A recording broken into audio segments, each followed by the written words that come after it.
Hello and welcome to my YouTube channel. My name is Brittany and I am so glad you're here. I'm going to talk about something kind of interesting that's been happening to me this past 2 weeks actually. I just moved to Australia 12 days ago on a work and holiday visa, and this video is going to be about the things that I am adjusting to while being here.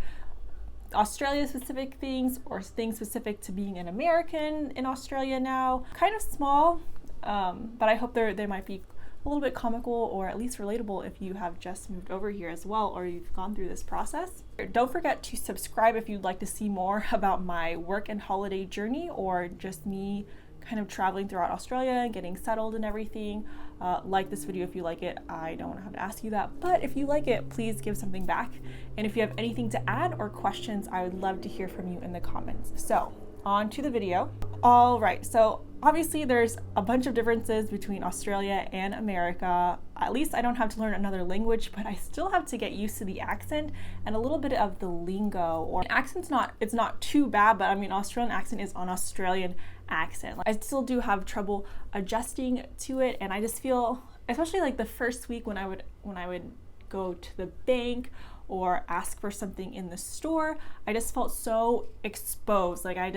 Obviously I'm a foreigner because I don't have your accent, and I think, and people like look at you and they talk to you differently, with that accent.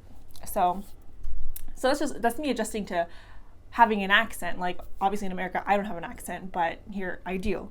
I just feel like the Australian accent is kind of strong as well, and that's probably just my perspective, honestly. I don't know. Let me know if you agree or disagree that they have a strong accent.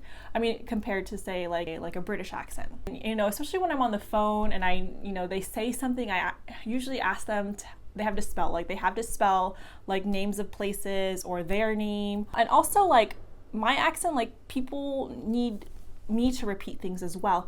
I remember I was like over the phone, like I was, telling someone my middle initial S, and they said, "Is that S as in Sam or Frank?" And I don't know if like S and F sound very familiar, but I just thought that was something I've never had a confusion with before.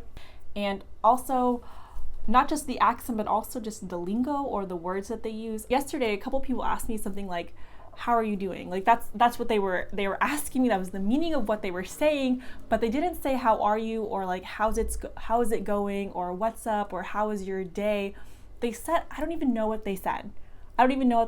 They said this phrase. I was like, "Pardon?" And they repeated it, and I'm like, okay, that must mean like how are you doing or how was your trip. It was like, how come the journey, or how did you find your day, or it was, I don't know. I don't remember what it was. I was so nervous. But yeah, so there's the accent and also the word choice. Hopefully I will be able to make like a Australian slang video or something if I ever get like up to par with it, but so far still struggling. Surprisingly, I am still having trouble adjusting to the fact that drivers drive on the left side of the road and in the right side of the car. It was especially difficult my first and second day. For instance, from the airport, when I got in the Uber, I tried to get into the driver's seat. And then when I started taking public transportation, I have been waiting for the tram on the wrong side of the road. Even now when I cross the road, I look left first when I should be looking right, left, right.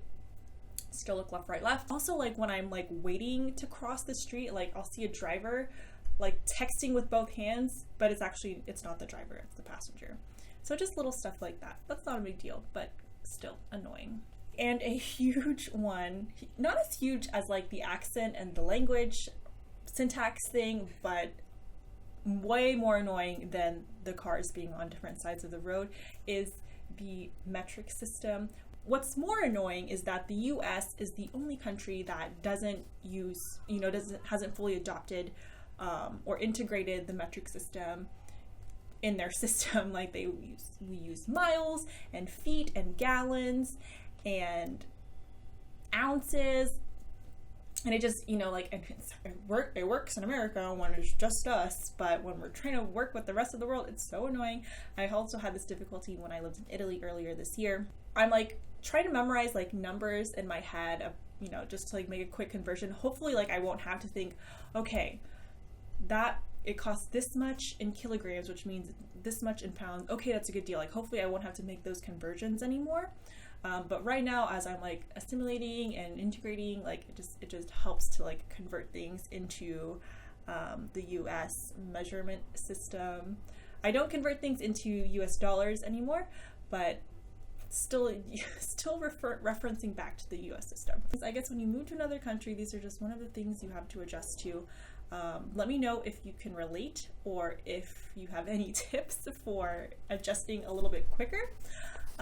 Yeah, some of these, they're not so big of a deal. They're just kind of annoying, or they take me a little bit of extra thinking power to adjust, but I'm sure with time I will be assimilated into Australian measurements and language and sides of the road.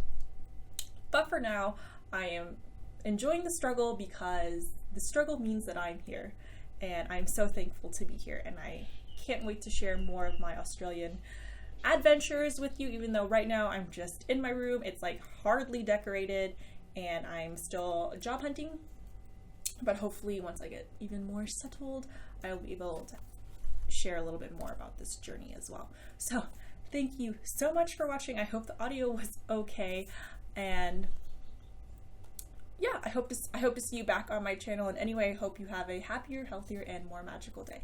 Bye bye.